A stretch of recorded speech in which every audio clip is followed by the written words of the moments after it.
Hi hello welcome back to my YouTube channel. 21 days ಏನು subscriber ಜೊತೆ challenge ತೊಗೊಂಡಿದ್ದೀನಿ. ತುಂಬ ಖುಷಿ ಆಯಿತು. ನನ್ನ ಸಬ್ಸ್ಕ್ರೈಬರ್ ಸುಮಾರು ಜನ ನನ್ನೊಟ್ಟಿಗೆ ಚಾಲೆಂಜನ್ನು ಸ್ಟಾರ್ಟ್ ಮಾಡಿದ್ದಾರೆ. ಸೊ ಪಿಕ್ಗಳು ಕಳಿಸ್ತಿದ್ದಾರೆ, ಅದೆಲ್ಲ ನೋಡಿ ಖುಷಿ ಆಯಿತು. ಅವರು ತಗೊಂಡಿರೋದು, ನನ್ನೊಟ್ಟಿಗೆ ಜರ್ನಿ ಸ್ಟಾರ್ಟ್ ಮಾಡಿರೋದು ತುಂಬಾ ಖುಷಿ ವಿಷಯ. ಸೊ ಇದು ಡೇ 3 ನಮ್ಮ 21 ವೆಯ್ಟ್ ಲಾಸ್ ಚಾಲೆಂಜಿನ 3ನೇ ದಿನ ಆಗಿರುತ್ತೆ. ಸೊ ಏನಿಲ್ಲ, ಸುಮಾರು ಜನಕ್ಕೆ ಇನ್ನೂ ಡೌಟ್ಸ್ ಇದೆ. ನಾನು ಫುಡ್ ಚಾರ್ಟ್ ಕೊಟ್ಟಿದ್ದೀನಿ, ಆದರೂ ಕೂಡ ಡೌಟ್ಸ್ ಇದೆ. ಬ್ರೇಕ್ಫಾಸ್ಟ್ಗೆ ಓಟ್ಸೇ ತಿನ್ನಬೇಕಾ ಅಂತ ಡೌಟ್ಸ್ ಇದೆ ಸುಮಾರು ಜನಕ್ಕೆ. ನೋ, ಓಟ್ಸು ತಿನ್ನೋದ್ರಿಂದ ಸ್ವಲ್ಪ ಬೇಗ ವೆಯ್ಟ್ನ ರೆಡ್ಯೂಸ್ ಮಾಡ್ಬೋದು ಅನ್ನೋದಷ್ಟೇ ಥಾಟ್ ಇರೋದು. ಬ್ರೇಕ್ಫಾಸ್ಟಿಗೆ ಏನು ತಗೊಳ್ಬೇಕು ಅಂತ ನಾನು ಡೀಟೇಲಾಗಿ ಹೇಳಿದ್ದೀನಿ ಫುಡ್ ಚಾರ್ಟಲ್ಲಿ. ಏನು ಬೇಕಾದರೂ ತಗೊಳ್ಳಿ, ನೀವು ಮನೇಲಿ ಮಾಡಿರುವಂಥ ಲೋ ಕ್ಯಾಲರಿ ಫುಡ್ಗಳನ್ನ ಏನು ಬೇಕಾದರೂ ತಗೊಳ್ಳಿ. ಸ್ವಲ್ಪ ಹೈ ಕ್ಯಾಲರಿ ಇರೋ ಫುಡ್ನ ನೀವು ಕ್ವಾಂಟಿಟಿ ಕಮ್ಮಿ ಮಾಡ್ಕೊಳ್ಳಿ. ಈಗ ನಾವು ದೊಡ್ಡ ಬೌಲಲ್ಲಿ ರೈಸ್ ತಿಂತೀವಂದರೆ ನೀವು ಅದರಲ್ಲಿ 1/4 ಭಾಗ ರೈಸ್ ತಿನ್ನಿ. ಸೊ ಆ ಥರ ಕ್ವಾಂಟಿಟಿ ಪೋರ್ಷನ್ ಕಮ್ಮಿ ಮಾಡ್ಕೊಂಬನ್ನಿ. ನೀವು ರೆಗ್ಯುಲರ್ ತಿನ್ನುವಾಗ 3 ಚಪಾತಿ ತಿಂತಿದ್ರಿ ಅಂದರೆ 4 ತಿಂತಿದ್ರಿ ಅಂದರೆ ಡಯಟ್ ಸ್ಟಾರ್ಟ್ ಮಾಡಿದಾಗ 2 ಚಪಾತಿ. 21 ಡೇಸ್ ವೆಯ್ಟ್ ಲಾಸ್ ಚಾಲೆಂಜಲ್ಲಿ 70.19 ನನ್ನ ತೂಕ ಬಂದಿರೋದು. ಸೊ ಎದ್ದ ತಕ್ಷಣ ನಾನು 1 ಲೋಟ ನಾರ್ಮಲ್ ವಾಟರ್ನ ಕುಡಿತೀನಿ. ವಾಮ್ ವಾಟರ್ ಆದರೂ ಕುಡಿಬೋದು ನೀವು. ಅದಾದ ನಂತರ ನಾನು ಕಂಪಲ್ಲಾಗಿ 3 ಎಕ್ಸಸೈಸ್ನ ಮಾಡ್ಕೊಳ್ತೀನಿ. Some time jumping jacks exercise ಕೂಡ ಇನ್ಕ್ಲೂಡ್ ಮಾಡ್ಕೊಳ್ತೀನಿ. ಎಷ್ಟು ಎಕ್ಸಸೈಸ್ ಮಾಡ್ತೀವೋ ಅಷ್ಟು ನಮ್ಮ ಬಾಡಿ ರಿಲೀಫ್ ಆಗುತ್ತೆ, ಬೇಗ ವೆಯ್ಟ್ ಲಾಸ್ ಆಗುತ್ತೆ. ಸೊ ಹಾಗಾಗಿ ಮಸ್ಟ್ ಆ್ಯಂಡ್ ಶುಡ್ ಮಾರ್ನಿಂಗ್ ಆಗಲಿಲ್ವಾ, ಅಟ್ಲೀಸ್ಟ್ ಈವ್ನಿಂಗ್ ಆದರೂ ನಾವು ಮಾಡ್ಕೊಳ್ಬೇಕು. ಮಾರ್ನಿಂಗೇ ಎಕ್ಸಸೈಸ್ ಮಾಡಬೇಕಂತೇನಿಲ್ಲ. ಸೊ ಈವ್ನಿಂಗ್ ಆದರೂ ನಾವು ಒಂದು 30 ಮಿನಿಟ್ಸ್ ಎಕ್ಸಸೈಸ್ ಮಾಡೋದ್ರಿಂದ ಬೇಗ ವೆಯ್ಟ್ ಲಾಸ್ ಆಗುತ್ತೆ. ಇದೊಂದು ಇನ್ಕ್ಲೂಡ್ ಮಾಡ್ಕೊಳ್ಳಿ, ಜಂಪಿಂಗ್ ಜಾಕ್ಸ್ ಎಕ್ಸಸೈಸ್ನ. ಅದಾದ ನಂತರ ನಾನು ಸಬ್ಜಾ ವಾಟರ್ ಅಂದರೆ ಡಿಟಾಕ್ಸ್ ಡ್ರಿಂಕ್ನ ತೊಗೊಳ್ತಾ ಇದ್ದೀನಿ. ಎಕ್ಸಸೈಸ್ ಮಾಡಿ ಒಂದು 10 ನಿಮಿಷ ಬಿಟ್ಟು ನಾನು ತೊಗೊಳ್ತೀನಿ. ಎಕ್ಸಸೈಸ್ ನಾನು 6 ಗಂಟೆಗೆ ಮುಗಿಸ್ಕೊಂಡ್ಬಿಡ್ತೀನಿ. 6:15ಗೆಲ್ಲ ನಾನು ಡಿಟಾಕ್ಸ್ ವಾಟರ್ನ ತೊಗೊಳ್ತೀನಿ. ಅದಾದ ನಂತರ ಇವತ್ತಿನ ಬ್ರೇಕ್ಫಾಸ್ಟಿಗೆ ಒಂದು ತಟ್ಟೆ ಇಡ್ಲಿ, ಸ್ವಲ್ಪ ಕ್ವಾಂಟಿಟಿಯಲ್ಲಿ ರೈಸ್ ಬಾತನ್ನ ತೊಗೊಂಡಿದ್ದೀನಿ. ಚಟ್ನಿ ಜಾಸ್ತಿ ತೊಗೋಬಾರ್ದು, ಸೊ ಸ್ವಲ್ಪ ತಿನ್ನಬೇಕು ಚಟ್ನಿ ಸಾಗು ಹಾಕ್ಕೊಂಡು ನನ್ನ ಒಂದು ಬ್ರೇಕ್ಫಾಸ್ಟ್ನ ಮುಗಿಸ್ಕೊಂಡೆ. ಲಂಚ್ ಬಾಕ್ಸ್ಗೆ ನಾನು ಚಿಕ್ಕ ಬಾಕ್ಸಲ್ಲಿ ಪಲಾವ್ ತೊಗೊಂಡಿದ್ದೀನಿ, ಸೌತೆಕಾಯಿ ತೊಗೊಂಡಿದ್ದೀನಿ, ಮಜ್ಜಿಗೆ ಅಂತೂ ವೆಯ್ಟ್ ಲಾಸಲ್ಲಿ ಕಂಪಲ್ಸರಿ ಇಟ್ಕೊಳ್ಳಿ, ಬಾಡಿ ಹೀಟ್ ಆಗುತ್ತೆ. ಸೊ ಅದಾದ ನಂತರ ಎಲ್ಲ ಮುಗಿಸ್ಕೊಂಡು ಈಗ ಸ್ಕೂಲ್ಗೆ ಹೋಗ್ತಾಯಿದ್ದೀನಿ. ಸೊ ಸ್ಕೂಲಿಗೆ ಹೋಗಿ ಬಂದಾದಮೇಲೆ ಸ್ನ್ಯಾಕ್ಸಿಗೆ ಬೇಲ್ಪುರಿ ತರಿಸ್ಕೊಂಡಿದ್ದೆ. ಮನೇಲಿ ಏನೂ ಮಾಡಿರಲಿಲ್ಲ, ಹೊರಗಡೆ ನನ್ನ ಮಗನಿಗೆ ಅಂತ ತರಿಸಿದ್ದೆ. ಅದರಲ್ಲೇ ಸ್ವಲ್ಪ ಬೇಲ್ಪುರಿನ ನಾನು ತಿಂದ್ಕೊಂಡೆ. ಬೇಲ್ಪುರಿಯಲ್ಲಿ ಕುಕುಂಬರ್ ಸೌತೆಕಾಯಿ ಎಲ್ಲ ಹಾಕಿರೋದ್ರಿಂದ ನಮಗಂತ ಏನು ವೆಯ್ಟ್ ಲಾಸ್ಗೆ ಎಫೆಕ್ಟಿವ್ ಆಗಿರಲ್ಲ. ಈ ಚಾಟ್ಸ್ನ ನೀವು ತಿನ್ಬೋದು, ಆದರೆ ಕ್ವಾಂಟಿಟಿ ನೋಡಿಕೊಂಡು ತಿನ್ನಬೇಕಾಗತ್ತೆ. ನಾನು 4 ಬೈಟ್ ತಿಂದ್ಕೊಂಡೆ. ಸೊ ಸ್ನ್ಯಾಕ್ಸ್ ಟೈಮ್ನ ಮುಗಿಸ್ಕೊಂಡೆ ಬೇಲ್ಪುರಿಯಲ್ಲಿ. ಬೇಲ್ಪುರಿ ಮಾತ್ರನೇ ತಿನ್ನಬೇಕಂತಲ್ಲ, ನೀವು ಫ್ರೂಟ್ ತೊಗೋಬೋದು, ಇಲ್ಲ ಏನಾರ ಡ್ರೈ ಫ್ರೂಟ್ಸ್ ತಿನ್ಬೋದು, ಖರ್ಜೂರ ತಿನ್ಬೋದು, ಇಲ್ಲ ತರಕಾರಿಗಳು ತಿನ್ಬೋದು, ವಿತೌಟ್ ಮಿಲ್ಕ್ ಇರುವಂಥ ಜ್ಯೂಸ್ಗಳು ಕುಡಿಬೋದು. ಸೊ ಈ ಥರ ನೀವು ಸ್ನ್ಯಾಕ್ಸ್ಗೆ ತೊಗೊಳ್ಬೋದು. ಮಕ್ಕನ ಫ್ರೈ ಮಾಡ್ಕೊಂಡು ತಿನ್ಬೋದು, ಪಾಪ್ಕಾರ್ನ್ ತಿನ್ಬೋದು, ಈ ಥರದ್ದು ಸ್ನ್ಯಾಕ್ಸ್ಗೆ ನೀವು ತಿನ್ಕೊಳ್ಬೋದು. ಸೊ ಸ್ನ್ಯಾಕ್ಸಿಗೇನು ಪ್ರಾಬ್ಲಮ್ ಆಗೋದಿಲ್ಲ. ಅದಾದ ನಂತರ ನಾನು ಗ್ರೀನ್ ಟೀನ ಮಾಡಿಕೊಂಡೆ. ಗ್ರೀನ್ ಟೀ ನನ್ನ ಫೇವ್ರೇಟ್ ಆಗಿಬಿಟ್ಟಿದೆ. ಸೊ 1 ಟೈಮ್ ಆದರೂ ನನಗೆ ಗ್ರೀನ್ ಟೀ ಕುಡಿಲೇಬೇಕು. ಏನಿಲ್ಲ ಅಂದರೂ 2 or 3 ಟೈಮ್ಸ್ ನಾನು ಗ್ರೀನ್ ಟೀನ ಕುಡಿತಾ ಇದ್ದೀನಿ ನಡುವೆ. ಒಂಥರ ಅಡಿಕ್ಷನ್ ಥರ ಆಗೋಗ್ಬಿಟ್ಟಿದೆ. ನಾರ್ಮಲ್ ಟೀ ಕಾಫಿನ ಅವಾಯ್ಡ್ ಮಾಡಿಬಿಟ್ಟಿದ್ದೀನಿ. ತುಂಬ ರೇರ್ ಕುಡಿಬೇಕು ಅನ್ನಿಸ್ದಾಗ ಏನಾದರೂ ಬೆಲ್ಲದ ಟೀನ ಮಾಡ್ಕೊಂಡು ಕುಡಿತೀನಿ, ಬಟ್ ಗ್ರೀನ್ ಟೀ ಹೆಚ್ಚಾಗಿ ತಗೊಳ್ತೀನಿ. ರಾತ್ರಿ ಊಟಕ್ಕೆ ನಾನು ಈ ಥರ ತೊಗೊಂಡಿದ್ದೀನಿ. ಒಂದು egg omelette, 2 medium size chapati, cucumber, ಪಲ್ಯ, ಮೊಸರು. 1 ಚಪಾತಿ ತಿಂದರೂ ಸಾಕು. ಸೊ ನನಗೆ ಬೆಳಗ್ಗೆ ರೈಸ್ ಐಟಮ್ ಲೈಟಾಗಿ ತೊಗೊಂಡಿರೋದ್ರಿಂದ ಸೊ 2 ಚಪಾತಿ ಬೇಕನ್ನಿಸ್ತು, ಅದಕ್ಕೆ ತೊಗೊಂಡೆ. ಬಟ್ ಮೀಡಿಯಮ್ ಆಗಿರೋ 1 ಚಪಾತಿ ರಾತ್ರಿ ಊಟಕ್ಕೆ ಸಾಕಾಗತ್ತೆ. ಚಪಾತಿ ಜಾಗದಲ್ಲಿ ನೀವು ರಾಗಿ ರೊಟ್ಟಿ, ಜೋಳದ ರೊಟ್ಟಿ ಅಥವಾ ದೋಸೆಗಳು, ಪ್ರೋಟೀನ್ ಇರುವಂಥ ದೋಸೆಗಳನ್ನು ಕೂಡ ನೀವು 1 ದೋಸೆ ಅಥವಾ 2 ದೋಸೆ, ಮೀಡಿಯಮ್ ಆಗಿರೋದು 2 ದೋಸೆನ ತೊಗೋಬೋದು. ಚಿಲ್ಲ ತಗೋಬೋದು. ಈ ಥರದ್ದನ್ನು ಇನ್ಕ್ಲೂಡ್ ಮಾಡ್ತಾ ಹೋಗ್ಬೋದು. ಇಲ್ಲ ಬ್ರೇಕ್ಫಾಸ್ಟ್ ಥರ ಲೈಟಾಗಿ ನೀವೇನಾದರೂ ಫುಡ್ ತೊಗೊಂಡು ಈ ಥರ ಒಂದು ನಿಮ್ಮ ತಟ್ಟೆ ಇರಬೇಕು. ಅಂದರೆ ತರಕಾರಿ ಪಲ್ಯಗಳಿಂದ ನಿಮ್ಮ ತಟ್ಟೆ ತುಂಬಿಕೊಂಡಿರಬೇಕು. ಫುಡ್ ಕ್ವಾಂಟಿಟಿ ಕಡಿಮೆನ ಮಾಡ್ಕೊಳ್ತಾ ಹೋಗಬೇಕು. ಸೊ ರಾತ್ರಿ ಊಟಕ್ಕೆ ನನ್ನ ಒಂದು ಈ ಥರ ಇತ್ತು.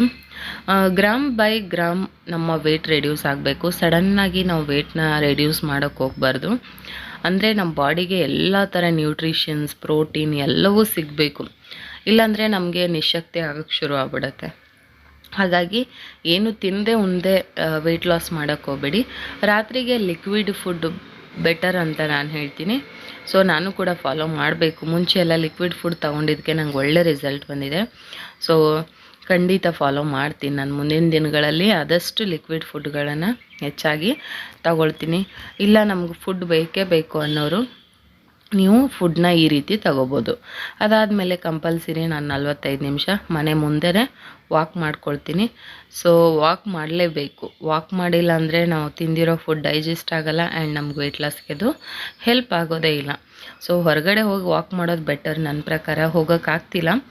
ಆದಷ್ಟು ಪ್ಲ್ಯಾನ್ ಮಾಡಿಕೊಂಡು ಮುಂಚೆ ಹೋಗ್ತಿದ್ದೆ, ಈ ನಡುವೆ ಹೋಗೋಕ್ಕೆ ಆಗ್ತಾಯಿಲ್ಲ. ಮನೆ ಕೆಲಸ, ಎಡಿಟಿಂಗು, ವಿಡಿಯೋ ಮಾಡ್ತಾಯಿದ್ರೆ ತುಂಬಾ ಬ್ಯುಸಿ ಆಗಿಬಿಡ್ತೀನಿ. ತುಂಬ ಟೈಮ್ ತೊಗೊಳತ್ತೆ. ಒಂದು ವಿಡಿಯೋನ ಶೂಟ್ ಮಾಡ್ಕೊಳ್ಳೋದಾಗಿರ್ಬೋದು, ಎಡಿಟಿಂಗ್ ಮಾಡೋದಾಗಿರ್ಬೋದು, ಅಪ್ಲೋಡಿಂಗು, ಮತ್ತು ನಿಮ್ಮೆಲ್ಲ ಕಮೆಂಟ್ಸ್ಗಳಿಗೆ ನಾನು ಯಾರ ಕಮೆಂಟ್ಗೂ ಡಿಸಪಾಯಿಂಟ್ ಮಾಡಲ್ಲ, ಎಲ್ಲರಿಗೂ ರಿಪ್ಲೈ ಮಾಡ್ತೀನಿ. ಇನ್ಸ್ಟಾಲ್ಲೂ ಕೂಡ ನನಗೆ ಎಷ್ಟೊಂದು ಕ್ವಶನ್ಸ್ ಹಾಕ್ತಾರೆ, ಎಷ್ಟೊಂದು ಮೆಸೇಜಸ್ ಬರುತ್ತೆ. ಏನೋ ನನ್ನನ್ನು ನಂಬ್ಕೊಂಡು ಒಂದು ಮೆಸೇಜ್ ಹಾಕ್ತಾರೆ ಅಂದಾಗ ನಾನು ಅದಕ್ಕೆ ರಿಪ್ಲೈ ಮಾಡೋದು ನನ್ನ ಧರ್ಮ. ಸೊ ರಿಪ್ಲೈಗೆ ಅಂತಲೇ ನನಗೆ 1 hour ಹೋಗುತ್ತೆ ದಿನಕ್ಕೆ. ಕೂತ್ಕೊಂಡ್ರೆ ಸಂಜೆ ಬಂದು 1 hour ರಿಪ್ಲೈ ಕೊಡ್ತಾ ಇರ್ತೀನಿ. ಅಷ್ಟು ಡೌಟ್ಸ್ಗಳು ಕೇಳ್ತಾರೆ, ಅಷ್ಟು ಕಮೆಂಟ್ಗಳು ಮಾಡ್ತಾರೆ, ಮೆಸೇಜ್ಗಳು ಮಾಡ್ತಾರೆ ಪರ್ಸ್ನಲ್ಲಾಗಿ. ಅದಾದಮೇಲೆ ಎಂಡ್ ಆಫ್ ದ ಡೇ ನಾನು ವೆಯ್ಟ್ ಲಾಸ್ ಡ್ರಿಂಕ್ ತೊಗೊಳ್ತಿದ್ದೆ. ಬಟ್ ಇವತ್ತು ಗ್ರೀನ್ ಟೀನೇ ಮತ್ತೆ ಕ್ರೇವಿಂಗ್ ಅನ್ನಿಸ್ತಾ ಇತ್ತು ನನಗೆ, ಸ್ವೀಟ್ ತಿನ್ನಬೇಕು ಅಂತ. ಸೊ ಹಾಗಾಗಿ ನಾನು ಸ್ವೀಟ್ ತಿನ್ನೋದು ಅವಾಯ್ಡ್ ಮಾಡಿ ಗ್ರೀನ್ ಟೀನೇ ಮಾಡಿಕೊಂಡೆ. ನೀವು ವೆಯ್ಟ್ ಲಾಸ್ ಪೌಡ್ರ್ ತೋರಿಸಿದ್ದೀನಲ್ವ ಹಿಂದಿನ ವೀಡಿಯೋದಲ್ಲಿ, ಆ ಥರ ಮಾಡಿ ಇಟ್ಕೊಂಡ್ಬಿಟ್ರೆ ಎವ್ರಿ ಡೇ ನೀವು 1 time ಆದರೂ ಆ ವೆಯ್ಟ್ ಲಾಸ್ ಡ್ರಿಂಕ್ನ ತಗೊಳ್ಳಿ. ಎಫೆಕ್ಟಿವ್ ರಿಸಲ್ಟ್ ಸಿಗ್ತಾ ಹೋಗುತ್ತೆ. ವೆಯ್ಟ್ ಸ್ಟ್ರಕ್ ಆಗಿಬಿಟ್ರೆ ಸ್ವಲ್ಪ ಟೈಮ್ ತಗೊಳುತ್ತೆ. ನಾರ್ಮಲ್ ಆದಾಗ ಇಷ್ಟು ದಪ್ಪ ಮುದ್ದೆ ತಿಂದರೆ ಚಿಕ್ಕ ಮುದ್ದೆ ತಗೊಳ್ಳಿ. ಆ ಥರ ಉಪ್ಪಿಟ್ಟು 1 ಬೌಲ್ ಉಪ್ಪಿಟ್ಟು ತಿಂತೀರಾ ಅಥವಾ 2-3 ಸ್ಪೂನ್ ಉಪ್ಪಿಟ್ಟು ತಿಂತೀರಾ ಅಂದರೆ 1 ಸ್ಪೂನಿಗೆ ಕನ್ವರ್ಟ್ ಮಾಡ್ಕೊಳ್ಳಿ. ಅಂದರೆ ಕಡಿಮೆ ಮಾಡ್ತಾ ಬನ್ನಿ. ಫುಡ್ ಪೋರ್ಷನ್ ಕಂಟ್ರೋಲ್ ಮಾಡಿ. ಒಂದು 2-3 ಚಮಚ ತಿಂತೀರಾ ಅಂದರೆ ನೀವು ಡಯಟ್ ಇದ್ದಾಗ 1 ಚಮಚ ಉಪ್ಪಿಟ್ಟು ತಿನ್ಕೊಳ್ಳಿ, 1 ಚಮಚದಷ್ಟು ಅವಲಕ್ಕಿ ತಿನ್ಕೊಳ್ಳಿ. ಅಂದರೆ ಚಿಕ್ಕದೊಂದು ಮೆಜರ್ಮೆಂಟ್ ಬೌಲ್ನ ಇಟ್ಕೊಂಬಿಡಿ. ನೀವು ಮನೆ ಆಹಾರ ತೊಗೊಂಡಾಗ ಲಿಮಿಟಲ್ಲಿ ಫುಡ್ ತೊಗೊಳ್ಳೋ ಥರ ಆ ಬೌಲ್ನ ನೀವು ಫಿಕ್ಸ್ ಮಾಡಿ ಇಟ್ಕೊಂಡಿರಿ. ಅಷ್ಟೇ ತಗೋಬೇಕು. ಅಯ್ಯೋ ಅಷ್ಟಕ್ಕೆ ನಮ್ಗೆ ಹೊಟ್ಟೆ ತುಂಬಲ್ಲ ಅನ್ನೋರು ಎಕ್ಸ್ಟ್ರಾ ಏನು ಮಾಡಬೇಕಂದ್ರೆ ಲೋ ಕ್ಯಾಲರಿ ಇರುವಂತಹ ಸೌತೆಕಾಯಿ ತಿನ್ನಿ. ಜಾಸ್ತಿ ಬಿಫೋರ್ ಮೀಲ್ ನೀವೇನು ಬ್ರೇಕ್ಫಾಸ್ಟ್ ತಗೋತೀರೋ ಅದಕ್ಕಿಂತ ಮೊದಲು ಚೆನ್ನಾಗಿ 1 ಲೋಟ 1.5 ಲೋಟ ನೀರು ಕುಡೀರಿ. ಸೊ ಆವಾಗ ನಿಮಗೆ ಕ್ರೇವಿಂಗ್ ಕಂಟ್ರೋಲ್ ಮಾಡುತ್ತೆ. ವಾಟರ್ ಕಂಟೆಂಟು ನಿಮ್ಮ ಕ್ರೇವಿಂಗ್ನ ಕಂಟ್ರೋಲ್ ಮಾಡ್ತಾ ಹೋಗುತ್ತೆ. ಸೊ ಅದಾದಮೇಲೆ ನೀವು ಬ್ರೇಕ್ಫಾಸ್ಟ್ ತೊಗೊಳ್ಳಿ. ಅದ್ರ ಜೊತೆಗೆ ಬಾಯ್ಲ್ ಎಗ್ ತೊಗೊಳ್ಳಿ. ಒಂದು ದಿನಕ್ಕೆ 2-3 ಎಗ್ನ ನೀವು ತೊಗೋಬೋದು, ಏನೂ ಪ್ರಾಬ್ಲಮ್ ಇಲ್ಲ.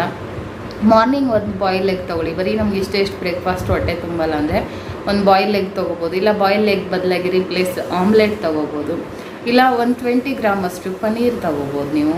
ಸೊ ಜೊತೆಗೆ ಏನಾದರೂ ಲೋ ಕ್ಯಾಲರಿ ಇರುವಂಥ ಫ್ರೂಟ್ ತೊಗೋಬೋದು, ವೆಜಿಟೇಬಲ್ಸ್ ತೊಗೊಳ್ಬೋದು. ಇಲ್ಲ ಸೀಡ್ಸ್, ಕಾಳುಗಳು, ವಾಟರ್ ಮೆಲನ್ ಇದೆಲ್ಲ ಫ್ರೈ ಮಾಡಿ ಡ್ರೈ ಫ್ರೂಟ್ಸು ಸ್ವಲ್ಪ ಇನ್ಕ್ಲೂಡ್ ಮಾಡ್ಕೋಬೇಕು. ನಮಗೆ ಅಷ್ಟೇ ಹಸಿವು ಕಂಟ್ರೋಲ್ ಆಗಲ್ಲ ಅನ್ನೋರು ನೀವು ಇದನ್ನು ಮಾಡ್ಕೊಳ್ಬೋದು. ಆವಾಗ ನಿಮಗೆ ಬ್ರೇಕ್ಫಾಸ್ಟು ಜಾಸ್ತಿ ತಿನ್ನಂಗೂ ಇರಲ್ಲ, ತಿಂದಿರೋದು ನೀವು ಹೆಲ್ದಿಯಾಗಿ ತಿನ್ನಂಗೆ ಇರುತ್ತೆ. ಸೊ ಅದು ನಿಮಗೆ ವೆಯ್ಟ್ ಗೇನ್ ಆಗೋಕ್ಕೆ ಬಿಡೋದಿಲ್ಲ. ಸೌತೆಕಾಯಿ, ಕ್ಯಾರೆಟು, ಸಲಾಡ್ ಥರ ಸ್ವಲ್ಪ ಮಾಡಿ ಇಟ್ಕೊಂಡು ತಿನ್ನಿ. ಬ್ರೇಕ್ಫಾಸ್ಟ್ ಜೊತೆಗೆ ಇನ್ಕ್ಲೂಡ್ ಮಾಡ್ಕೊಳ್ಳಿ. ಬರೀ ಬ್ರೇಕ್ಫಾಸ್ಟ್ ಅಂದರೆ ಇಷ್ಟೇ ಉಪ್ಪಿಟ್ಟು ತಿಂದಿರೋಕ್ಕಾಗಲ್ಲ. ಕೆಲವರು ಗದ್ದೆಲಿ ಕೆಲಸ ಮಾಡೋದಿರುತ್ತೆ, ಹೌಸ್ ವೈಫಾಗಿ ಕೆಲಸ ಮಾಡೋದಿರುತ್ತೆ, ಕೆಲವರು ಕೆಲಸಕ್ಕೆ ಹೋಗೋದಿರುತ್ತೆ. ಸೊ ಐನೋ ಕಷ್ಟ ಆಗುತ್ತೆ. ಇಷ್ಟೇ ಫುಡ್ಡು ಇಡೀ ದಿನ ಮಧ್ಯಾಹ್ನದವರೆಗೂ ಅದನ್ನು ಬ್ಯಾಲೆನ್ಸ್ ಮಾಡೋದು ಕಷ್ಟ ಆಗುತ್ತೆ. ಅದರ ಜೊತೆಗೆ ಲೋ ಕ್ಯಾಲರಿ ಫುಡ್ ತಿನ್ನಿ ಅಷ್ಟೇ. ನೀವು ಫುಡ್ಡೇ ತಿನ್ನಬಾರ್ದು ಅಂತ ನಾನು ಹೇಳಲ್ಲ. ಕ್ಯಾಲರಿ ಜಾಸ್ತಿ ಇರೋ ಫುಡ್ನ ಪೋರ್ಷನ್ ಕಂಟ್ರೋಲ್ ಮಾಡ್ಕೊಳ್ಳಿ. ಲೋ ಕ್ಯಾಲರಿ ಇರುವಂಥ ಫುಡ್ಗಳನ್ನು ಇನ್ಕ್ಲೂಡ್ ಮಾಡ್ತಾ ಬನ್ನಿ. ಬೇಯಿಸಿರೋ ಕಾಳಾಗಿರ್ಬೋದು, ಪ್ರೋಟೀನ್ ಇರುವಂಥ ಮೊಳಕೆ ಕಾಳಾಗಿರ್ಬೋದು, ಸ್ವಲ್ಪ ಮತ್ತು ನಮ್ಮ ಬ್ರೇಕ್ಫಾಸ್ಟ್ ಜೊತೆಗೆ ಇದೆಲ್ಲ ಇನ್ಕ್ಲೂಡ್ ಮಾಡ್ಕೊಂಡು ತಿಂದಾಗ ನಿಮಗೆ ವೆಯ್ಟ್ ಗೇನ್ ಆಗೋಲ್ಲ, ವೆಯ್ಟ್ ಸ್ಟ್ರಕ್ ಆಗೋಲ್ಲ, ಚೆನ್ನಾಗಿ ವೆಯ್ಟ್ ರೆಡ್ಯೂಸ್ ಆಗ್ತಾ ಬರುತ್ತೆ. ಇದು ಇಷ್ಟು. ಬೆಳಗ್ಗೆ ಲಂಚಿಗೆ ಏನು ತಿನ್ನಬೇಕು, ನಾನು ಹೊಸದೇನೂ ತೋರಿಸ್ತಾ ಇಲ್ಲ. ಹೊಸದು ತೋರಿಸ್ದಾಗ ಏನಾಗುತ್ತೆ, ಎಷ್ಟೊಂದು ಜನ ಹೇಳ್ತೀರಾ ನಮ್ಮ ಅತ್ತೆ ಮನೇಲಿ ಸ್ಟ್ರಿಕ್ಟು, ಅದೆಲ್ಲ ಆಗ್ತಾಯಿಲ್ಲ ನನ್ನ ಕೈಯಿಂದ, ಹೊಸದೇನೂ ತೊಗೊಳಕ್ಕಾಗಲ್ಲ, ವೆಯ್ಟ್ ಲಾಸ್ಗೆ ಸಂಬಂಧಪಟ್ಟದ್ದು ತೊಗೊಳಕ್ಕಾಗಲ್ಲ ಅಂತ ಸುಮಾರು ಜನ ನನಗೆ DM ಮಾಡ್ತೀರಾ. ಸೊ ಹಾಗಾಗಿ ನಾನು ನನ್ನ ವಿಡಿಯೋದಲ್ಲೂ ಕೂಡ ನಾರ್ಮಲ್ ಆಗಿ ಒಂದು ಮಿಡಲ್ ಕ್ಲಾಸ್ ಹೆಣ್ಮಕ್ಳು ಹೇಗೆ ವೆಯ್ಟ್ ಲಾಸ್ನ ಮಾಡ್ಕೊಳ್ಬೋದು, ಯಾವುದೇ ಜಿಮ್ ಇಲ್ಲದೆ, ಯಾವುದೇ ಆಡಂಬರದ ಹೈ ರಿಚ್ ಇರುವಂಥ ಖರ್ಚುಗಳಿಲ್ಲದೆ ವೆಯ್ಟ್ ಲಾಸ್ನ ಹೇಗೆ ಮಾಡ್ಕೋಬೋದು, ಮನೆಯ ಒಂದು ಊಟವನ್ನು ತಿನ್ಕೊಂಡು ನಾರ್ಮಲ್ ಎವ್ರಿಡೇ ನಾವು ಏನು ಮಾಡ್ತೀವೋ ಆ ಊಟನೇ ತಿನ್ಕೊಂಡು ಹೇಗೆ ರೆಡ್ಯೂಸ್ ಮಾಡ್ಬೋದು ಅಂತ ಪ್ರೂಫ್ ಸಮೇತ ನಾನು ರೆಡ್ಯೂಸ್ ಮಾಡ್ತಾ ನಿಮಗೆ ಹೇಳ್ಕೊಡ್ತಾ ಇರೋದು. ಹಾಗಾಗಿ ನಾನು ಹೊಸದೇನು ಇನ್ಕ್ಲೂಡ್ ಮಾಡಿ ನಿಮಗೆ ತೋರಿಸ್ತಾ ಇಲ್ಲ. ನೀವು ರೆಗ್ಯುಲರ್ ಎಲ್ಲರ ಮನೇಲಿ ಏನು ಮಾಡೋಕ್ಕೆ ಸಾಧ್ಯನೋ ಅದನ್ನೇ ನಾನು ಕೂಡ ನಮ್ಮ ಮನೇಲಿ ಮಾಡಿ ತೋರಿಸ್ತಾ ಇರೋದು. ಇಲ್ಲ ಅಂತಂದರೆ ನನ್ನ ಡಯಟ್ ಪ್ಲ್ಯಾನ್ ಚಾರ್ಟ್ ಇನ್ನೂ ಒಂದು ಬೇರೆ ಇದೆ. ಸೊ ಆ ಪ್ಲ್ಯಾನ್ ಮಾಡಿದಾಗ ಬೇಗ ರೆಡ್ಯೂಸ್ ಆಗುತ್ತೆ. ಅದನ್ನು ನಾನು ಪರ್ಸ್ನಲ್ ಆಗಿ ನಾನು ಇನ್ನೊಂದು ಸಲ ಅದನ್ನು ಚಾಲೆಂಜ್ ತೊಗೊಂಡು ನಾನು ವೆಯ್ಟ್ನ ರೆಡ್ಯೂಸ್ ಮಾಡ್ಕೋತೀನಿ. ಎಲ್ಲರಿಗೂ ಸಾಧ್ಯ ಆಗೋ ಥರ ಈ ಒಂದು ಚಾಲೆಂಜ್ನ ಮಾಡ್ತಾ ಇರೋದು. ಎಲ್ಲರಿಗೂ ಅವೈಲೇಬಲ್ ಇರಬೇಕು, ಎಲ್ಲರಿಗೂ ಅದು ಮಾಡೋಕ್ಕೆ ಸಾಧ್ಯ ಆಗಬೇಕು. ಅದಕ್ಕೋಸ್ಕರ ಈ ಒಂದು ಹೋಮ್ ಮೇಡ್ ಫುಡ್ ನೀವು ಮನೇಲಿ ಏನು ಮಾಡಿರ್ತೀರೋ, ನಾನೀಗ ರೆಸಿಪಿಯಲ್ಲಿ ಮೊಳಕೆ ಕಾಳು ಸಾರು ತೋರಿಸಿದ್ರೆ ನೀವು ಮೊಳಕೆ ಕಾಳು ಸಾರೇ ಮಾಡಬೇಕಂತೇನಿಲ್ಲ. ನಿಮ್ಮ ಮನೇಲಿ ಯಾವ ಸಾಂಬಾರು ಇರುತ್ತೋ ಅದೇ ಫುಡ್ ಪೋರ್ಷನ್ ಕಂಟ್ರೋಲ್ ಮಾಡೋದು ಭಾಳ ಇಂಪಾರ್ಟೆಂಟು. ಕ್ಯಾಲರಿ, ನೀವು ಎಷ್ಟು ಕ್ಯಾಲರಿ ತಿಂತೀರಾ, ಯಾವ ಥರದ ಕ್ಯಾಲರಿ ಫುಡ್ಗಳನ್ನು ತಿಂತೀರಾ ಅನ್ನೋದು ಬಹಳ ಮುಖ್ಯ ಆಗುತ್ತೆ. ಸೊ ಹೆಚ್ಚಾಗಿ ನಿಮ್ಮ ಬಾಡಿನ ಡಿಹೈಡ್ರೇಟ್ ಆಗೋಕ್ಕೆ ಬಿಡಬೇಡಿ. ಸೌತೆಕಾಯಿ ತಿನ್ನಿ, ಕ್ಯಾರೆಟ್ ತಿಂತಾಯಿರಿ. ಈ ಥರ ತಿಂದು ನಿಮ್ಮ ಬಾಡಿನ ಡಿಹೈಡ್ರೇಟ್ ಆಗದೇ ಇರೋ ಹಾಗೆ ನೋಡ್ಕೊಳ್ಳಿ. ಮತ್ತು ವೆಯ್ಟ್ ಲಾಸ್ ಡ್ರಿಂಕ್ ಪೌಡ್ರು ಕೂಡ ನಾನು ಹಾಕಿದ್ದೀನಿ. ನಮಗೆ ವೆಯ್ಟ್ ಲಾಸ್ ಡ್ರಿಂಕ್ ಪೌಡ್ರ್ ಮಾಡ್ಕೊಳ್ಳೋಕ್ಕಾಗ್ತಿಲ್ಲ, ಗ್ರೀನ್ ಟೀ ತೊಗೊಳಕ್ಕಾಗ್ತಾ ಇಲ್ಲ ಅನ್ನೋರು ಕೂಡ ಬೆಳಗ್ಗೆ 1 ಲೋಟ ಎದ್ದ ತಕ್ಷಣ ವಾಮ್ ವಾಟರ್, ಎಲ್ಲರ ಮನೆಯಲ್ಲೂ ನಿಂಬೆ ಹಣ್ಣು ಸಿಗುತ್ತೆ. ಅಟ್ಲೀಸ್ಟ್ ಸಬ್ಜಾ ಸೀಡ್ಸ್ ತೊಗೊಳ್ಳಿ, ಯಾಕಂದರೆ ಅದು ನಿಮ್ಮ ಬಾಡಿನ ಕೂಲ್ ಮಾಡುತ್ತೆ. ಸೊ ಹಾಗಾಗಿ ಸಬ್ಜಾ ಸೀಡ್ಸ್ ಒಂದು ತೊಗೊಳ್ಳಿ. ಬೆಳಗ್ಗೆ ಸಬ್ಜಾ ಸೀಡ್ಸ್ ವಿತ್ ವಾಟರ್, ಅರ್ಧ ಲೆಮನ್ ಎವ್ರಿ ಡೇ ಮಾರ್ನಿಂಗ್ ಕುಡೀರಿ. ಮಲಗಬೇಕಾದ್ರೆ 1 ಲೋಟ ಬಿಸಿನೀರು, ಚೆನ್ನಾಗಿ ಬಿಸಿನೀರು ಕಾಯಿಸ್ಕೊಂಡು ಸಿಪ್ ಬೈ ಸಿಪ್ ಕುಡಿದ್ಬಿಟ್ಟು ನಿಮ್ಮ ಡೇನ ಅವತ್ತಿಗೆ ಮುಗಿಸ್ಕೊಳ್ಳಿ, ನಿಮ್ಮ ವೆಯ್ಟ್ ಲಾಸ್ ಜರ್ನಿನ. ಅಷ್ಟೇ. ವೆಯ್ಟ್ ಲಾಸ್ ಡ್ರಿಂಕ್ ಅದು ತಗೊಳಕ್ಕಾಗಲ್ಲ ಅನ್ನೋರು ನೀವು ಇದನ್ನು ಆಪ್ಷನ್ ಆಗಿ ತೊಗೋಬೋದು. ಇಲ್ಲ ನಮಗೆ ದಿನ ಒಂದೊಂದು ಥರ ಬ್ರೇಕ್ಫಾಸ್ಟು, ದಿನ ಒಂದೊಂದು ಥರ ಲಂಚ್ ಮಾಡ್ಕೊಳ್ಳೋಕೆ ಕಷ್ಟ ಆಗುತ್ತೆ ಮೇಡಮ್ ಅನ್ನೋರು, ನೀವು ಒಂದು ಪ್ಯಾಟ್ರನ್ ಫಾಲೋ ಮಾಡ್ಕೊಂಡೋಗಿ. ಎವ್ರಿ ಡೇ ಒಂದಿನ ಮುದ್ದೆ, ಒಂದಿನ ಚಪಾತಿ, ಒಂದಿನ ರೊಟ್ಟಿಗಳು, ಜೋಳದ ರೊಟ್ಟಿ ಅಥವಾ ಮಲ್ಟಿಗ್ರೇನ್ ಇರುವಂಥ ರೊಟ್ಟಿ. ಇದನ್ನು ಮಧ್ಯಾಹ್ನದ ಲಂಚಿಗೆ ಮಾಡ್ಕೊಳ್ಳಿ. 2 ರೊಟ್ಟಿ ತಿಂತೀರಾ 2 ತಿನ್ನಿ, ಚಪಾತಿ ತಿಂತೀರಾ 2 ತಿನ್ನಿ, ಮುದ್ದೆ ತಿಂತೀರಾ ಚಿಕ್ಕದಿಷ್ಟು ಮುದ್ದೆನ ನೀವು ಮಧ್ಯಾಹ್ನದ ಊಟಕ್ಕೆ ಬಳಸ್ಕೊಳ್ಳಿ. ಒಂದಿನ ಅನ್ನ ಸಾಂಬಾರು ಮಾಡ್ಕೊಳ್ಳಿ. ಅನ್ನ ಕ್ವಾಂಟಿಟಿ ಇಷ್ಟೇ ಇರಲಿ, ಸಾಂಬಾರು ಜಾಸ್ತಿ ಹಾಕ್ಕೊಳ್ಳಿ, ಪಲ್ಯ ಜಾಸ್ತಿ ಹಾಕ್ಕೊಳ್ಳಿ. ಸೊ ಪಲ್ಯಗಳೆಲ್ಲ ಮಾಡ್ಕೊಳ್ಳಿ, ಅದೆಲ್ಲ ಜಾಸ್ತಿ ಕ್ವಾಂಟಿಟಿ ಹೇಳ್ತೀನಿ, ಜೊತೆಗೆ ತರಕಾರಿನ ಜಾಸ್ತಿ ತಿನ್ನಿ. ಅಲ್ಲಿ 4 ದಿನ ನಿಮಗೆ ಅದೇ ಚಾಟ್ ಕಂಟಿನ್ಯೂ ಆಗುತ್ತೆ. ಎವ್ರಿ ಡೇ ಅದನ್ನೇ ನೀವು ಮಾಡ್ತಾ ಬನ್ನಿ. ಮತ್ತು ಅಗೇನ್ ಚಪಾತಿಗೆ ಬನ್ನಿ. 4 ದಿನ 4 ರೆಸಿಪಿ ಆಗಿರುತ್ತೆ. ಮತ್ತು ನಿಮ್ಗೆ ಚಪಾತಿ ತಿಂದಾಗ ಬೋರ್ ಅನಿಸಲ್ಲ. ರಾತ್ರಿ ಊಟಕ್ಕೆ ರಾಗಿ ಗಂಜಿ ತೊಗೋಬೋದು, ಜೋಳದ ಗಂಜಿ ತೊಗೋಬೋದು, ಬಾರ್ಲಿ ಗಂಜಿ ತೊಗೋಬೋದು. ಮಾಲ್ಟ್ ನಿಮಗೆ ಮನೇಲಿ ಮಾಡ್ಕೊಳಕ್ಕಾಗಲ್ಲ ಅಂದರೆ ಜೀನಿ ಸಿಗುತ್ತೆ. ಜೀನಿ ತುಂಬ ಚೆನ್ನಾಗಿದೆ ಪ್ರಾಡಕ್ಟು. ಸೊ ನೀವು ತಗೋಬೋದು, ಜೀನಿ ಪ್ರಾಡಕ್ಟ್ನ ಬಳಸ್ಬೋದು ನೀವು ಧೈರ್ಯವಾಗಿ. ಆ ಮಾಲ್ಟ್ ಪೌಡ್ರ್ ತರಿಸ್ಕೊಂಡು ನೀವು ಮಾಲ್ಟ್ಗಳನ್ನು ತೊಗೋಬೋದು ರಾತ್ರಿ ಊಟಕ್ಕೆ. ಇಲ್ಲ ತರಕಾರಿ ಜ್ಯೂಸ್ಗಳು, ಕ್ಯಾರೆಟ್ ಜ್ಯೂಸ್ ತೊಗೋಬೋದು ಆ್ಯಂಡ್ ಬೀಟ್ರೂಟ್ ಜ್ಯೂಸ್ ತೊಗೋಬೋದು. ಒಂದಿನ ಪೊಮೊಗ್ರಾನೇಟ್ ವಿತೌಟ್ ಮಿಲ್ಕ್ ಜ್ಯೂಸ್ಗಳು ತೊಗೋಬೋದು, ಆ್ಯಪಲ್ ಜ್ಯೂಸು, ಸ್ಮೂದಿಗಳು ತೊಗೋಬೋದು. ರಾತ್ರಿಗೆ ಯಾರು ಎಷ್ಟು ಲೈಟ್ ಫುಡ್ ತಿಂತೀವೋ ಅಷ್ಟು ಬೇಗ ವೆಯ್ಟ್ ರೆಡ್ಯೂಸ್ ಆಗುತ್ತೆ ನನ್ನ ಪ್ರಕಾರ. ಸೊ ಹಾಗಾಗಿ ಲೈಟ್ ಫುಡ್ ಜೊತೆಗೆ ಒಂದು ಪ್ರೋಟೀನ್ ಅಂಶ ಇರೋವಂಥದ್ದು ಮೊಳಕೆ ಕಾಳು, ಇಲ್ಲ ಪನ್ನೀರು, ಇಲ್ಲ ಎಗ್, ಇಲ್ಲ ಫಿಶ್, ಇಷ್ಟು ಪ್ರೋಟೀನ್ ಯಾವ್ದಾರು, ಇಲ್ಲ ಒಂದು ಸ್ವಲ್ಪ ಚಿಕನ್, ಇಷ್ಟು ಆಪ್ಷನ್ ನೀವು ರಾತ್ರಿ ಊಟಕ್ಕೆ ಇಟ್ಕೊಳ್ಬೇಕು. ಬರೀ ಜ್ಯೂಸ್ ಕುಡಿದ್ರೆ ಹಸು ಕಂಟ್ರೋಲ್ ಮಾಡ್ಕೊಳ್ಳೋಕ್ಕಾಗಲ್ಲ. ಸೊ ಬೇಕು ಅನಿಸುತ್ತೆ, ಫುಡ್ ಬೇಕು ಅನಿಸುತ್ತೆ. ನಮ್ಮ ಏಜಿಗೆ, ನಾವು ಮಾಡೋ ಕೆಲಸಕ್ಕೆ ನಮಗೆ ಊಟ ಬೇಕು ಅನಿಸುತ್ತೆ, ಸ್ಟ್ರೆಂತ್ ಅನಿಸಲ್ಲ, ನಿಶಕ್ತಿ ಥರ ಅನ್ಸೋಕ್ಕೆ ಶುರು ಆಗುತ್ತೆ. ಹಾಗಾಗಿ ಬರೀ ಜ್ಯೂಸ್ ಕುಡಿಬೇಡಿ, ಜ್ಯೂಸ್ ಜೊತೆಗೆ ಇದೆಲ್ಲ ಇನ್ಕ್ಲೂಡ್ ಮಾಡಿಕೊಂಡು ನೀವು ತಿನ್ನೋದ್ರಿಂದ, ಕುಡಿಯೋದ್ರಿಂದ ರಾತ್ರಿ ಊಟ ಇಷ್ಟು ಲೈಟಾಗಿ ಮಾಡ್ಕೊಳ್ಳೋದು ಬೆಟರು. ಇಲ್ಲ ನಮ್ಗೆ ಜ್ಯೂಸ್ ಎಲ್ಲ ವರ್ಕೌಟ್ ಆಗೋಲ್ಲ ಅದೆಲ್ಲ ಅನ್ನೋರು ಒಂದು ಮೀಡಿಯಮ್ ಚಪಾತಿ, ಅದ್ರ ಜೊತೆಗೆ ಒಂದು ಆಮ್ಲೆಟ್ ಹಾಕ್ಕೊಳ್ಳಿ, ಇಲ್ಲ 2 ವೈಟ್ ಎಗ್ ತಗೊಳ್ಳಿ. ಸೊ ಈ ಥರ ನೀವು ಮಾಡ್ಕೊಳ್ಬೋದು ನಿಮ್ಮ ಮನೇಲಿ. ಇಲ್ಲ ಸ್ವಲ್ಪ ಇಷ್ಟೇ ಕ್ವಾಂಟಿಟಿ, ರೈಸ್ ಮಾತ್ರ ಯಾವಾಗಲೂ ಕ್ವಾಂಟಿಟಿ ಕಮ್ಮಿ ಇರಬೇಕು. ರೈಸ್ ಯಾವಾಗಲೂ ಸ್ವಲ್ಪ ಜಾಸ್ತಿ ತಿನ್ನಬೇಕಂತ ಆಸೆ ಆಗುತ್ತೆ. ನಿಮಗೆಲ್ಲ ಆಗುತ್ತೆ ಇಲ್ವೋ ಗೊತ್ತಿಲ್ಲ, ನನಗಂತೂ ರೈಸ್ ಅಂತ ಬಂದಾಗ ಸ್ವಲ್ಪ ಕ್ವಾಂಟಿಟಿ ಜಾಸ್ತಿ ತಿನ್ನಬೇಕು ಅಂತ ಆಸೆ ಆಗುತ್ತೆ. ಸೊ ಹಾಗಾಗಿ ಒಂದು ಬೌಲ್ನ ಫಿಕ್ಸ್ ಮಾಡಿ ಇಟ್ಕೊಂಬಿಡಿ, ಇದೇ ಬೌಲಲ್ಲೇ ನಾನು ತಿನ್ನಬೇಕು, ಇಷ್ಟೇ ತಿನ್ಬೇಕು ಅನಿಸಿದ್ರು ಬೇರೆ ಹಾಕ್ಕೊಳ್ಳೋಗಿಲ್ಲ. ಆ ಬೌಲಲ್ಲಿ ಎಷ್ಟು ನಾನು ಬಡಿಸ್ಕೊಂಡು ಊಟ ಮಾಡೋದನ್ನ ಅಷ್ಟಕ್ಕೆ ನಾವು ಅದನ್ನು ಇನಫ್ ಅಂತ ಸಾಕ್ ಮಾಡಿ ಬಿಡಬೇಕು. ಸೊ ಈ ಥರ ಮಾಡೋದ್ರಿಂದ ಖಂಡಿತ ನಿಮಗೆ ವೆಯ್ಟ್ ರೆಡ್ಯೂಸ್ ಆಗುತ್ತೆ. ಸೊ ಮಾಡಿ ಮತ್ತೇನಾದ್ರು ಡೌಟ್ಸ್ ಇದ್ದರೆ ಮೆಸೇಜ್ ಮಾಡಿ. ನಾನು ಮಾಡಿದ ಹಾಗೆ ಮಾಡಬೇಕಂತಲ್ಲ, ನಾನು ಯಾವ ಥರ ಫುಡ್ ತೊಗೋತೀನಿ, ನೀವೆಲ್ಲ ತೊಗೊಳ್ಳೋಕ್ಕೆ ಸಾಧ್ಯ ಇರೋವಂಥದ್ದನ್ನೇ ಮಾಮೂಲಿ ನಾನು ಫುಡ್ನ ತೊಗೋತಾ ಇದ್ದೀನಿ. ಒಂದಿನ ರೈಸ್, ಒಂದಿನ ಚಪಾತಿ, ಒಂದಿನ ಗಂಜಿ, ಈ ಥರದ್ದೇ ನಾನು ತೊಗೊಳ್ತಾ ಹೋಗ್ತೀನಿ. ಅವಾಗ ನಿಮ್ಗೊಂದು ಐಡಿಯಾ ಬರುತ್ತೆ. ಇನ್ನೊಂದು ಎಗ್ ಡಯೆಟ್ ಅಂತ ಎಗ್ ಡಯೆಟ್ ಅಂತ ಹೇಳಿ ನಾನು ಆಲ್ರೆಡಿ ಹಾಕಿದ್ದೀನಿ ಹಿಂದೆ, ಅದನ್ನು ಕೂಡ ನೀವು ಫಾಲೋ ಮಾಡ್ಬೋದು. ಇಲ್ಲಾಂದರೆ ನಾನು ಮೊದಲೆಲ್ಲ ಚಾಲೆಂಜಸ್ ತಗೊಂಡಿದ್ದೆ. 85 kg ಇದ್ದಿದ್ದು ನಾನು. ಸೊ ಇವಾಗ 79 ಬಂದಿದ್ದೀನಿ. ಇನ್ನೂ ಬರಬೇಕು. ನನ್ನ ಟಾರ್ಗೆಟ್ ಇರೋದು 60 kg. ಅದು ಬರೋವರೆಗೂ ನನ್ನ ವೆಯ್ಟ್ ಲಾಸ್ ಜರ್ನಿ ಇರುತ್ತೆ. 60 kg ಬಂದು ಒಂದ್ಸಲ ಕರೆಕ್ಟಾಗಿ ಬ್ಯಾಲೆನ್ಸ್ ಮಾಡಬೇಕು. ನಾವು ವೆಯ್ಟ್ ರೆಡ್ಯೂಸ್ ಮಾಡಿ ಮತ್ತೆ ನಾವು ಫುಡ್ ಬ್ಯಾಲೆನ್ಸ್ ಮಾಡಲಿಲ್ಲ ಅಂದರೆ ವೆಯ್ಟ್ ಗೇನ್ ಆಗುತ್ತೆ. ಸೊ ವೆಯ್ಟ್ ರೆಡ್ಯೂಸ್ ಆದಮೇಲೂ ಕೂಡ ನಾವು ಫುಡ್ನ ಬ್ಯಾಲೆನ್ಸ್ಡ್ ಮಾಡೋದು ಹೇಗೆ, ಎಕ್ಸಸೈಸ್ ಅವೆಲ್ಲ ವೆಯ್ಟ್ ಲಾಸ್ ಮಾಡುವಾಗ ಅಷ್ಟೆಲ್ಲ ಎವ್ರಿ ಡೇ ಅದು ನಮ್ಮ ಆರೋಗ್ಯಕ್ಕೆ ಒಳ್ಳೆಯದು ಮಾಡಬೇಕು. ವಾಕ್ ಮಾಡೋದು, ಎಕ್ಸಸೈಸ್ ಮಾಡೋದು, ಫುಡ್ ಕಂಟ್ರೋಲ್ ಮಾಡೋದು, ಜಂಕ್ ಫುಡ್ ಅವಾಯ್ಡ್ ಮಾಡೋದು, ಹೆಲ್ದಿ ಫುಡ್ ಮಾತ್ರ ನಾವು ಹೆಚ್ಚಾಗಿ ತೊಗೊಳ್ಳೋದು, ಇದೆಲ್ಲ ಮಾಡೋದ್ರಿಂದ ನಮ್ಮ ವೆಯ್ಟ್ ಮತ್ತೆ ಗೇನ್ ಆಗೋಲ್ಲ, ಅಲ್ಲಿಗೆ ಸ್ಟ್ರಕ್ ಆಗಿ ಕೂತ್ಕೊಳ್ಳುತ್ತೆ. ನಮ್ಮ ಟಾರ್ಗೆಟ್ ರೀಚ್ ಆದಮೇಲೆ ಈಗ ಡಯೆಟಲ್ಲಿ ಏನು ಫಾಲೋ ಮಾಡ್ತಿದ್ವು ಅದನ್ನು ಡಯೆಟ್ ಮುಗಿದ ಮೇಲೂ ನಾವು ಫಾಲೋ ಮಾಡ್ತಾ ಹೋದರೆ ನಮ್ಮ ವೆಯ್ಟ್ ಗೇನ್ ಆಗೋಕ್ಕೆ ಅದು ಬಿಡೋದೇ ಇಲ್ಲ. ಸೊ ಅಲ್ಲಿಗೆ ನಮ್ಮ ವೆಯ್ಟ್ ಸ್ಟ್ರಕ್ ಆಗುತ್ತೆ, ನಾವು ಸ್ಲಿಮ್ ಆಗಿ ಇರ್ಬೋದು. ಇವತ್ತು ನನಗೆ ಯಾರೋ ಒಂದು ಮೆಸೇಜ್ ಹಾಕಿದ್ರು, ನಿಮ್ಮ ಕೈ ನೋಡಿದರೆ ಗೊತ್ತಾಗುತ್ತೆ ನೀವು ಎಷ್ಟು ಸಣ್ಣ ಇದ್ದೀರಾ ಅಂತ. ನಾನು ಸಣ್ಣ ಇಲ್ದಿದ್ದಕ್ಕೆ ತಾನೇ ನಾನು ಡಯೆಟ್ ಮಾಡ್ತಾ ಇರೋದು. ಅದಕ್ಕೆ ಹೇಳಿದೆ, ನೀನು ಸಣ್ಣ ಇದೆಯಲ್ವಾ, ಮುಚ್ಕೊಂಡು ಸುಮ್ಮನೆ ಇರು, ನಿನಗೆ ಯಾಕೆ ಬೇಕು ಕಂಡೋರ್ ಕತೆ, ನಾನು ಸಣ್ಣ ಇಲ್ದಿದ್ದಕ್ಕೆ ತಾನೇ ನಾನು ಡಯೆಟ್ ಮಾಡ್ತಾ ಇರೋದು ಅಂತ ಹೇಳಿದೆ. ಸೊ ಆ ಥರ ಏನೇನೋ ಹೇಳೋರು ಇರ್ತಾರೆ, ಅದಕ್ಕೆಲ್ಲ ನೀವು ಬೇಜಾರು ಮಾಡ್ಕೊಬೇಡಿ. ಯಾವಳೋ ಹೇಳ್ತಾಳೆ, ಯಾವನೋ ಹೇಳ್ತಾನೆ ಅಂತ ನಾವು ಸಣ್ಣ ಆಗ್ತಾ ಇರೋದಲ್ಲ. ನಾನು ಹಂಗೆ ಅಂದ್ಕೊಂಡು ಯಾರೋ ಅಂದಿದ್ದಕ್ಕೆ ಆಗಬೇಕಂದಿದ್ರೆ ಯಾವತ್ತೂ ನಾನು ಸಣ್ಣ ಆಗಿಬಿಡ್ತಿದ್ದೆ. ಖಂಡಿತ ನನ್ನ ಅವಕ್ಕೆಲ್ಲ ತಲೆನೇ ಕೆಡಿಸ್ಕೊಳ್ಳಲ್ಲ. ಸೆಲ್ಫ್ ಲವ್ ನನಗೆ, ನನ್ನ ಮೇಲೆ ನನಗೆ ಲವ್ ಬಂದಾಗ ನಾನು ಸಣ್ಣ ಆಗಬೇಕಾ, ವೈಟ್ ಆಗಬೇಕಾ, ಅದು ನನಗೆ ಬರಬೇಕು, ಮನಸ್ಸಿಗೆ ಬರಬೇಕು. ಬಂದಾಗ ಮಾತ್ರ ನಾನು ಆ ಕೆಲಸ ಮಾಡ್ತೀನಿ. ಯಾರೋ ನಮಗೆ ನಿಂದಿಸ್ತಾರೆ, ಯಾರೋ ನಮ್ಗೆ ಅಂತಾರೆ ಅಂಥೇಳಿ ನಾವು ಯಾವತ್ತೂ ಮಾಡೋಕ್ಕೆ ಹೋಗಬಾರ್ದು. ನಮ್ಮ ಒಂದು ಆರೋಗ್ಯದ ದೃಷ್ಟಿಯಿಂದ ನಾವು ಮಾಡಬೇಕು. ಸೊ ಈ ಥರ ದಪ್ಪ ಇದೆ, ಎಷ್ಟೊಂದು ಜನ ಅವಮಾನ, ಬಾಡಿ ಶೇಮಿಂಗ್ ಎಲ್ಲ ಮಾಡ್ತಿರ್ತಾರೆ. ತಲೆ ಕೆಡಿಸ್ಕೋಬೇಡಿ. ಹೆಣ್ಮಕ್ಳಿಗೆ ಈ ಬಾಡಿ ಬರೋದೇನು ಹೊಸ ವಿಷಯ ಅಲ್ಲ, ಅದು ಕಾಮನ್ ಥಿಂಗ್ಸ್.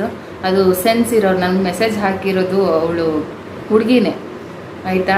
ಸೊ ಅಂದರೆ ಅವ್ರಿಗೆ ಗೊತ್ತಾಗುತ್ತೆ, ಅವ್ರಿಗೆ ಮಗು ಆಗಿರಲ್ಲ ಅಥವಾ ಇನ್ನೇನೋ ಆಗಿರಲ್ಲ, ಮದುವೆ ಆಗಿರಲ್ಲ, ಸ್ಲಿಮ್ ಆಗಿರ್ತೀವಿ, ಹೀಗೆ ಇದ್ಬಿಡ್ತೀವಿ ಅಂತ ಅವ್ರಿಗೆ ಫೀಲ್ ಆಗಿರುತ್ತೆ. ಮುಂದೆ ಅವ್ರಿಗೆ ಗೊತ್ತಾಗುತ್ತೆ, ಒಂದು ಮಗು ಆದಮೇಲೆ ಹೆಣ್ಮಕ್ಳಲ್ಲಿ ಏನೆಲ್ಲ ಹಾರ್ಮೋನ್ಸ್ ಇಂಬ್ಯಾಲೆನ್ಸ್ ಆಗುತ್ತೆ ಅನ್ನೋದು ಚೆನ್ನಾಗಿ ಗೊತ್ತಾಗುತ್ತೆ. ಹೆಣ್ಣಿಗೆ ಹೆಣ್ಣೆ ಶತ್ರು ಅನ್ನೋ ಥರ ಎಷ್ಟೊಂದು ಜನ ಆ ಥರ ಇದ್ದೀರಾ. ಚೀಪ್ ಮೆಂಟಾಲಿಟಿ ಅನಿಸುತ್ತೆ. ನಿಂದಿಸ್ಬೇಡಿ, ಯಾರನ್ನೂ ನಿಂದಿಸ್ಬೇಡಿ. ನಾನು ಅದಕ್ಕೆ ಕೇರೇ ಮಾಡಲ್ಲ, ಐ ಡೋಂಟ್ ಕೇರ್. ಬಟ್ ಎಷ್ಟೋ ಹೆಣ್ಮಕ್ಳು ಅದರಿಂದ ಎಷ್ಟು ನೊಂದಿರ್ತಾರೆ, ಬಾಡಿ ಶೇಮಿಂಗ್ ಮಾಡೋದು ಅದೆಲ್ಲ. ಅವ್ರೇನು ಬೇಕು ಅಂತ, ಅವ್ರೇನು ಜಾಸ್ತಿ ತಿಂದಿದ್ದಕ್ಕೆ ದಪ್ಪ ಆಗಿರ್ತಾರೆ ಅಂತಲ್ಲ, ಹೆರಿಡಿಟಿ ಪ್ರಾಬ್ಲಮ್ ಇರುತ್ತೆ, ಹಾರ್ಮೋನ್ಸ್ ಇಂಬ್ಯಾಲೆನ್ಸ್ ಆಗಿರುತ್ತೆ, ಅಥವಾ ಕೆಲವ್ರಿಗೆ ಮಕ್ಕಳಾದಮೇಲೆ ದಪ್ಪ ಆಗ್ತಾರೆ, ಕೆಲವ್ರು ಮದುವೆ ಆದಮೇಲೆ ದಪ್ಪ ಆಗ್ತಾರೆ. ಆ ಥರ ಏನೋ ಒಂದು ಜೀನ್ಸಲ್ಲಿ ಬಂದಿರುತ್ತೆ, ಅವ್ರ ಫ್ಯಾಮಿಲಿಯಲ್ಲಿ ಯಾರೋ ದಪ್ಪ ಇರ್ತಾರೆ, ಆ ಜೀನ್ಸ್ ಇವರಿಗೆ ಇದಾಗಿರುತ್ತೆ, ಟ್ರಾನ್ಸ್ಫರ್ ಆಗಿರುತ್ತೆ. ಸೊ ಇದರಿಂದ ಎಷ್ಟೊಂದು ಸಮಸ್ಯೆಗಳಿಂದ ದಪ್ಪ ಆಗಿರ್ತಾರೆ. ಆ ಜಾಗದಲ್ಲಿ ಒಂದು ವೇಳೆ ನೀವೇ ಇದ್ದರೆ ನಿಮಗೆ ಜನ ಹೇಗೆ ಮಾತಾಡ್ತಿದ್ರು ಅಂತ ನೀವು ಯೋಚನೆ ಮಾಡಿದ್ರೆ ನೀವು ಇನ್ನೊಬ್ರಿಗೆ ಯಾವತ್ತೂ ನಿಂದನೆಯನ್ನು ಮಾಡಲ್ಲ.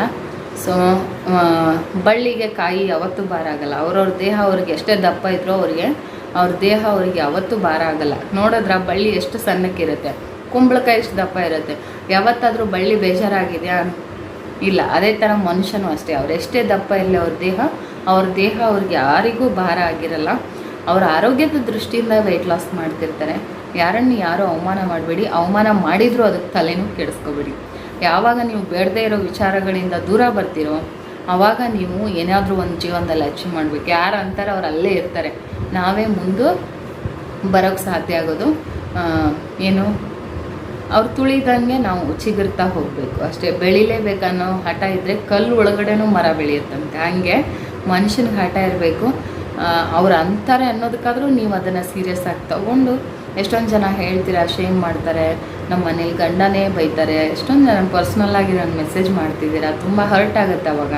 ಯಾಕಂದರೆ ಆ ಜಾಗದಲ್ಲಿ ಅದೇ ಪರ್ಸನ್ ಇದ್ದರೆ ಅವ್ರು ಏನು ಮಾಡ್ತಿದ್ರು ಅದನ್ನು ಅವ್ರು ಥಿಂಕೇ ಮಾಡಲ್ಲ. ಅಂಥ ಜನಗಳಿದ್ದಾರಾ ಅಂತ ಹರ್ಟ್ ಆಗುತ್ತೆ. ಸೊ ಬಿಟ್ಟಾಕಿ ಅಂಥವ್ರ ಬಗ್ಗೆ ತಲೆ ಕೆಡಿಸ್ಕೊಬೇಡಿ. ನಿಮ್ಮ ಜರ್ನಿನ ನೀವು ಸ್ಟಾರ್ಟ್ ಮಾಡಿ. ತುಂಬ ಖುಷಿ ಆಯಿತು. ಇದೇ ಥರ ನನ್ನ ಸಬ್ಸ್ಕ್ರೈಬರ್ ಯಾರೆಲ್ಲ ಸ್ಟಾರ್ಟ್ ಮಾಡಿದ್ದೀರೋ ಬಿಫೋರ್ ಆಫ್ಟರ್ ಫೋಟೋ ತೊಗೊಳ್ಳಿ, ವೆಯ್ಟ್ ಚೆಕ್ ಮಾಡಿ ಇಟ್ಕೊಂಡಿರಿ. ಲಾಸ್ಟಲ್ಲಿ 21 ದಿನ ಆದಮೇಲೆ ನಿಮ್ಮ ಈ ವೆಯ್ಟ್ ಲಾಸ್ ಜರ್ನಿ, ನನ್ನ ಟಿಪ್ಸ್ಗಳು, ನನ್ನ ಇದೆಲ್ಲ ನಿಮಗೆ ಎಷ್ಟು ಸರಿ ಅನ್ನಿಸ್ತು, ಎಷ್ಟು ಯೂಸ್ಫುಲ್ ಆಯಿತು ಅನ್ನೋದು ವಿಡಿಯೋ ನಾನು ಕ್ಲಿಪ್ ಕಳಿಸ್ಕೊಡು ಅಂತ ಹೇಳ್ತಾ ಇವತ್ತಿನ ಒಂದು ಡೇ 3ನ ಇಲ್ಲಿಗೆ ಮುಗಿಸ್ತಾ ಇದ್ದೀನಿ. ಡೇ 4ಅಲ್ಲಿ ಮತ್ತೆ ನಾನು ನಿಮಗೆ ಸಿಗ್ತೀನಿ. ಏನಾದ್ರು ಡೌಟ್ ಇದ್ದರೆ ಕಮೆಂಟ್ ಮಾಡಿ, ಮೆಸೇಜ್ಗಳು ಮಾಡಿ, 100% ನಾನು ನಿಮಗೆ ರಿಪ್ಲೈ ಮಾಡ್ತೀನಿ. ಇನ್ಸ್ಟಾಗ್ರಾಮಲ್ಲಿ ಒಂದು ವೆಯ್ಟ್ ಲಾಸಿಗೆ ಸಂಬಂಧಪಟ್ಟ ಹಾಗೆಯೇ ಒಂದು ಗ್ರೂಪನ್ನು ಮಾಡಿದ್ದೀನಿ. ದಯವಿಟ್ಟು ಯಾರಿಗಾದರೂ ಇನ್ಸ್ಟಾಗ್ರಾಮಲ್ಲಿ ಆ ಗ್ರೂಪಿಗೆ ಜಾಯ್ನ್ ಆಗಬೇಕಂತ ಆಸಕ್ತಿ ಇದ್ದರೆ ನೀವು ಖಂಡಿತ ನನಗೆ ಕವಿತಾ ಕನ್ನಡ ಬ್ಲಾಗ್ಸ್, ಅಲ್ಲೂ ಕೂಡ ID name same channel name ಏನಿದೆಯೋ ಅದೇ ಚಾನಲ್ ನೇಮ್ ID ಇನ್ಸ್ಟಾಲು ಇದೆ. ಅಲ್ಲಿ ಬಂದು ಫಾಲೋ ಮಾಡಿ ನಂಗೆ ಮೆಸೇಜ್ ಮಾಡಿದರೆ ಹೆಣ್ಮಕ್ಕಳಿಗೆ ಮಾತ್ರ, ಹೆಣ್ಮಕ್ಕಳನ್ನ ಆ ಗ್ರೂಪಿಗೆ ಆ್ಯಡ್ ಮಾಡ್ತೀನಿ. ನಮಸ್ಕಾರ.